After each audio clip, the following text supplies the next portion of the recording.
Our friend David Wills providing us with our Sweet Caroline from Fenway Park a few weeks back, our baseball home movie. I'll throw it out again. Welcome in, everyone. Steve Lennox on Baseball live stream podcast, recapping day number 48 of the Major League Baseball regular season. I throw it out there, and I have to figure out if I can take people's videos from X, formerly known as Twitter, but I threw it out there a while ago on Facebook. Yes, I'm of the age where I'm on Facebook.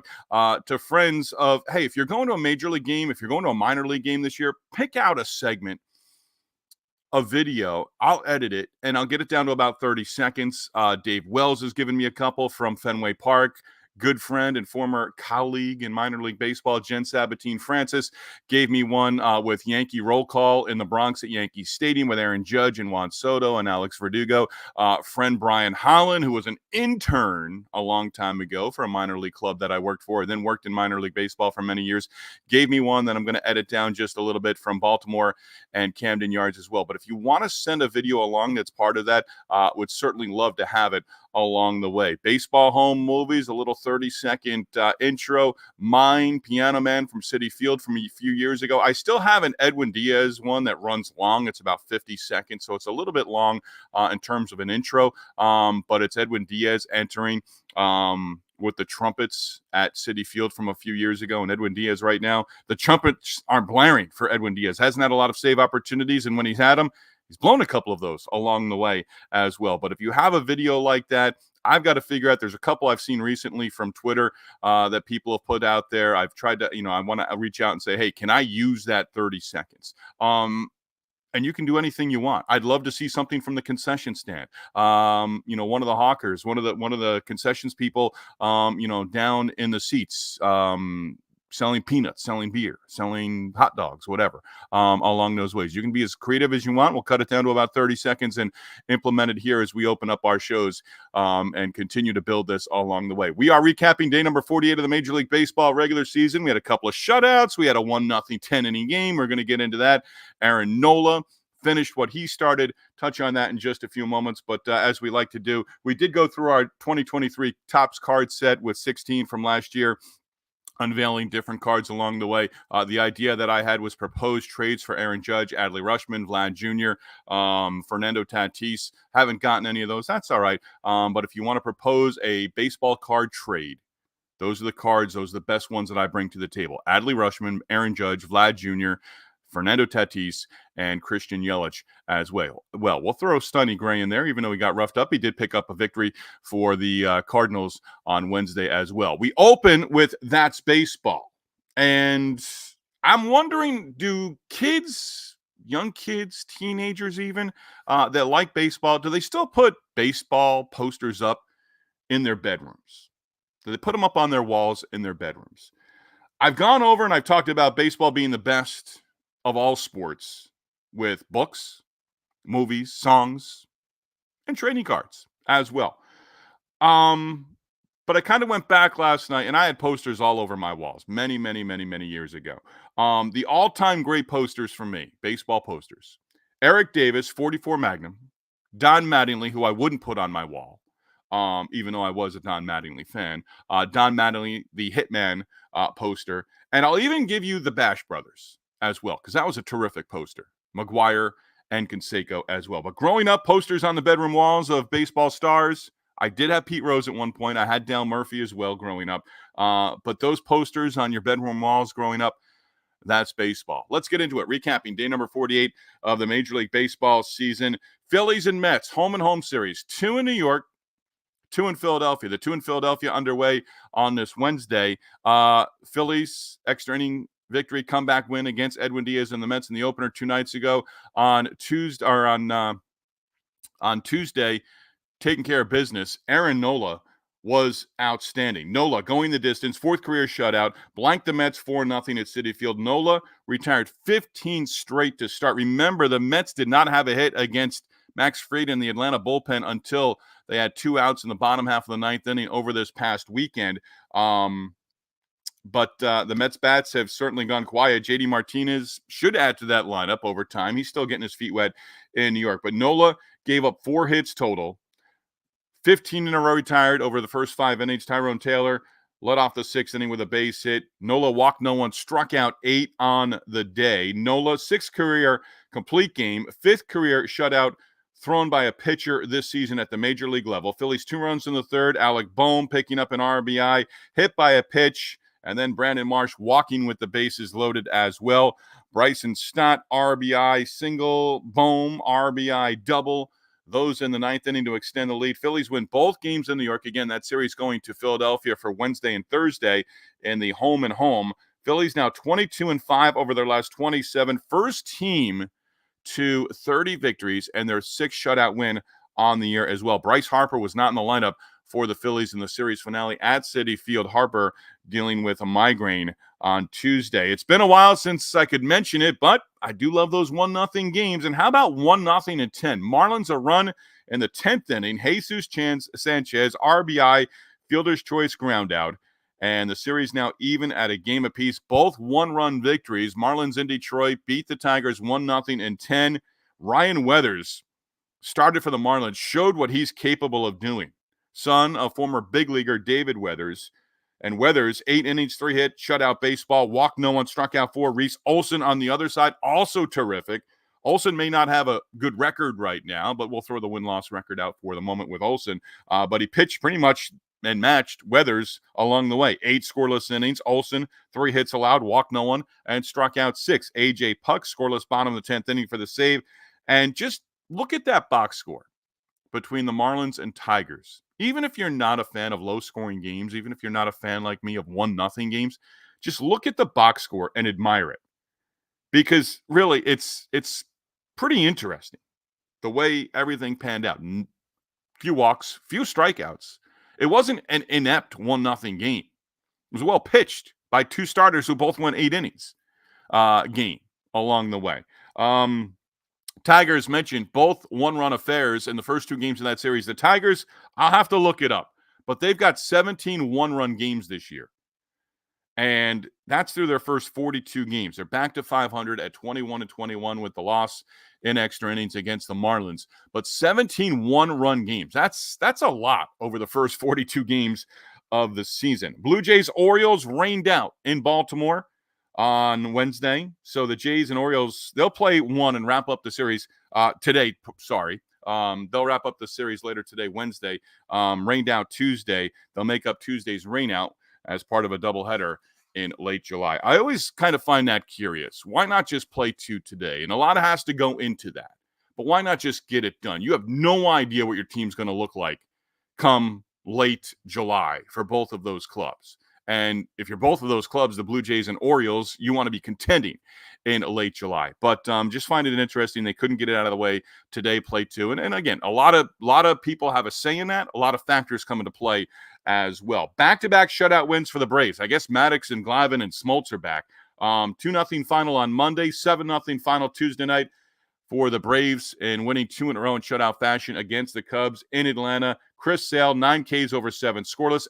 Aaron Bummer worked a scoreless 8th inning. Jackson Stevens worked a scoreless 9th inning to close the door on the Cubs. Cubs managing just 3 hits and getting shut out for the 4th time this season. 6 shutouts now on the season for the Braves pitching staff. Matt Olson, RBI double in the first, capped off the Braves' 6-run 4th inning with a 2-out, 3-run home run. Michael Harris, the second, also homering in that 4th inning. Braves have now won 6 of 7 as well. So they've got 2-0 victories. They'll look for the series sweep against the Cubs at home in Atlanta on Wednesday. Dodgers now 5-0 this season against the Giants. Beat up on the Giants in San Francisco 10-2 on Tuesday. Gavin Stone gave up just a run over 6, picked up the win to go to 4-1.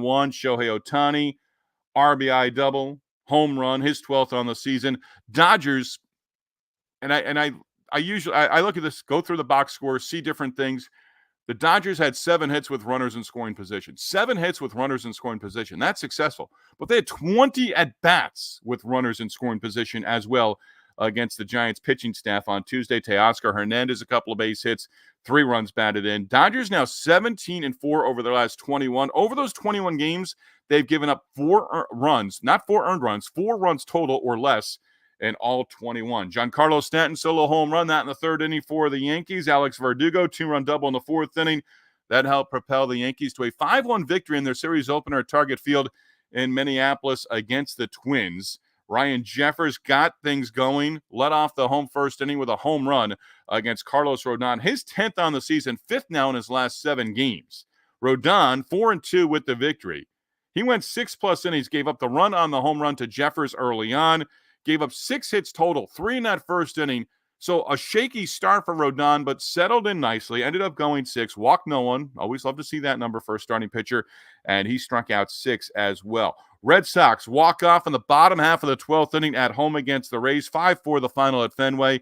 Romy Gonzalez coming through with a game-winning base hit, went the opposite way, struck it well down the right field line. First comeback win of the season for the Red Sox, their second walk-off victory as well. Both teams scoring a run in the 11th inning. Red Sox pitchers, 15 total strikeouts. Nick Pivetta gave up solo home runs to Josh Lowe and Randy Arozarena. He struck out 8 over 5 2/3 innings. Rays pitchers striking out 14 Red Sox batters during the game as well. Red Sox snapping a 5-game losing streak against the Rays that dated back to last season. Yandy Diaz in the leadoff spot for the Rays, 0 for 5. Jarren Duran in the leadoff spot for the Red Sox, 0 for 4 with a walk and 3 strikeouts as well. Brewers even up their home series against the Pirates with a 4-3 victory Tuesday night. Brewers out hitting the Pirates 10-3. Sam Frelick from Boston College, former first-round pick out of BC. Home run, his first of the season. That was a 2-run home run in the second. And Frelick also had 2 highlight-worthy plays defensively in center field as well. Tracked down a ball in left center field, left his feet going away from the infield, laid out, had a little air under him, made the catch. Frelick, first-round pick. I think he was taken 15th overall a few years back out of Boston College by the Brewers. And I know there were a couple of teams, one in particular, that were in on him and were thinking about drafting him in the top. One was in the top 10. The other one was just outside the top 10. But he ended up going, I think, 15th overall and settling in nicely. Certainly can go after it defensively. Nick Gonzalez, 2-out, 2-run home run in the 4th inning for the Pirates. Connor Joe had a 2-out solo home run in the 9th inning as well. Again, the rubber game in that 3-game series on Wednesday. Double dip on the south side. Nationals game 1 victory against the White Sox, winning 6-3. Keibert Ruiz broke a 3-3 tie, pinch hit, RBI base hit in the 8th inning. Trey Lipscomb followed with an RBI single. Victor Robles then capped off that 3-run 8th inning with a sacrifice fly.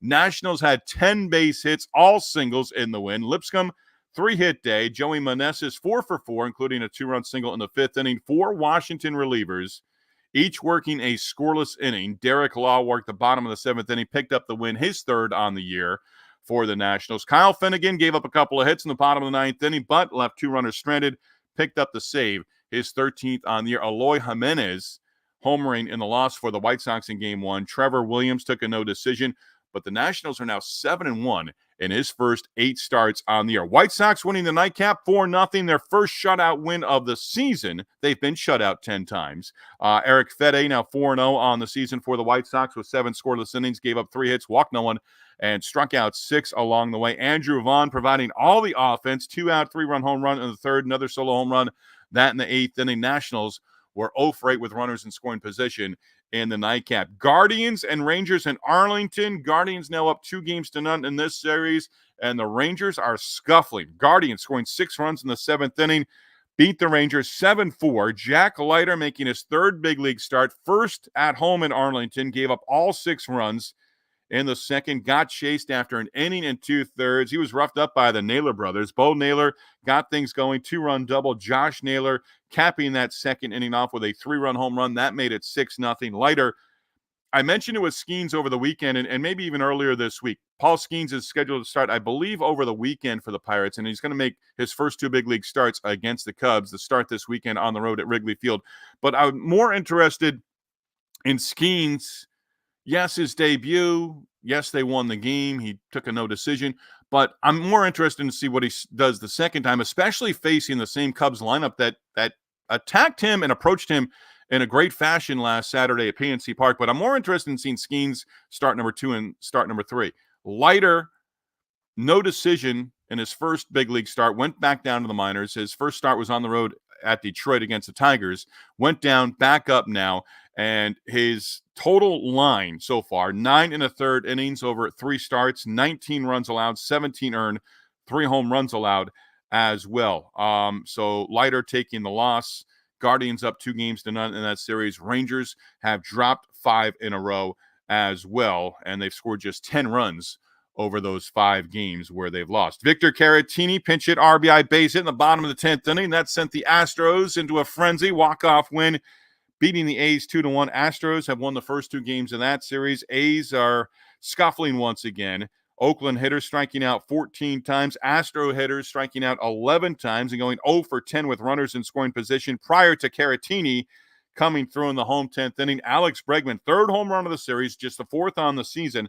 Solo shot for Bregman in the 2nd inning. Josh Hader struck out 3, picked up the win. Hader, 2 scoreless innings in relief. And Mason Miller also walked 1, struck out 5 in 2 scoreless innings for the A's as well. Miller has been terrific.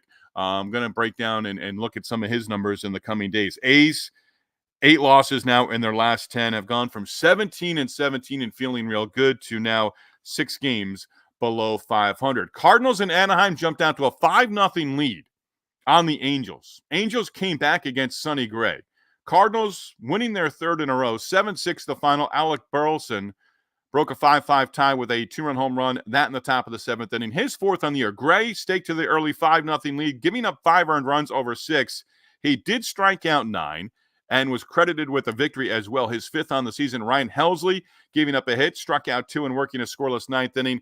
Helsley the save, his 13th on the year. That ties him for the major league lead. Cardinals are going to be looking to pull off the sweep in Anaheim. That would be a big shot in the arm for the Cardinals as they try to get back towards 500. Reds collecting 13 base hits, avoid a 4th straight loss, beat the Diamondbacks in the desert 6-2. Hunter Green pitched well, 7 innings, gave up 2 hits, 2 runs on 5 hits, walked 1, struck out 5. 2nd win of the season for Hunter Green. Will Benson, a home run, his 5th on the year. Tyler Stevenson, 3-hit game, including a double. He scored 2 runs.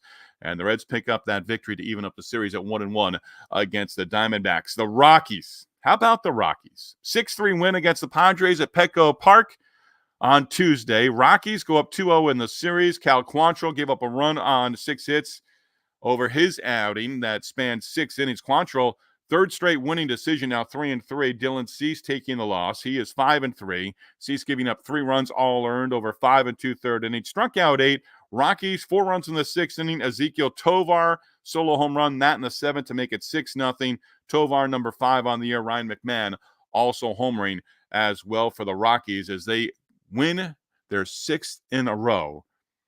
Climbing towards 500, 1 game at a time.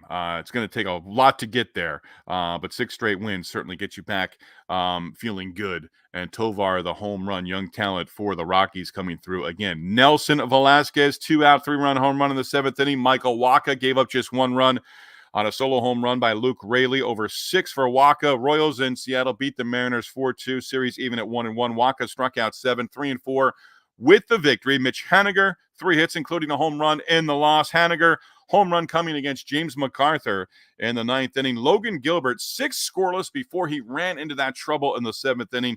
Gave up the home run to Velasquez, and Gilbert taking the loss. Again, that's a wrap on day number 48 of the Major League Baseball regular season. A reminder, subscribe to our YouTube channel.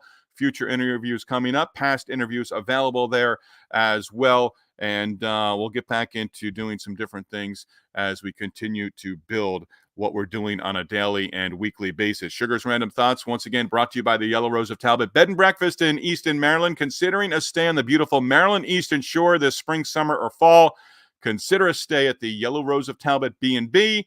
Tell my sister Tammy, my brother-in-law Kenneth, that I sent you their way. Reading Steve Kettman's book right now, Maverick, How Sandy Alderson Revolutionized Baseball and Revived the Mets. It's terrific. Full book report to follow. Might even hit up Steve to come on and talk about Sandy Alderson as well. Got a couple of good Sandy Alderson stories from my time in baseball. Again, Steve Kettman's book, Maverick, on Sandy Alderson. It's a terrific read. And if you like Moneyball, Sandy Alderson, Billy Beane gets all the credit. Sandy Alderson, the impact that he's had on baseball since when he joined the A's organization in the early 1980s is just absolutely phenomenal. Sandy Alderson's career, Sandy Alderson's life, worthy of a book, and so much more. And It's a terrific read. And when I say a book is a terrific read, I'm 3 days into it. Well, picked it up on Friday, so more than that. But just a terrific read and a fast read as well from Steve Kettman. Again, the book Maverick on Sandy Alderson. Yesterday was an anniversary. May 14th, 1996. I had tickets. Me and my buddies had tickets. We didn't go. But May 14th, 1996. Every year, I'm kind of, Bobby Bonilla Day. We know what that is. Dwight Gooden throwing his no-hitter in the Bronx at Yankee Stadium on May 14th, 1996 against the Mariners. Buddy called me up. Didn't even have the game on. Buddy called me up and said, man, we really should be at Yankee Stadium right now. I'm like, well, why is that? He goes, well, your guy I idoled growing up, Dwight Gooden, was throwing a no-hitter. Went to the TV, had it on, watched it the rest of the way, and just an amazing part of Dwight Gooden's story over the course of his career. Once again, that's a wrap on day number 48 of the Major League Baseball regular season. Day baseball on Wednesday, just a handful of games on the schedule and a handful of teams going for series sweep, including the Rockies and the Cardinals. Who would have thought that about a week ago? Enjoy your day, everybody. We'll talk soon.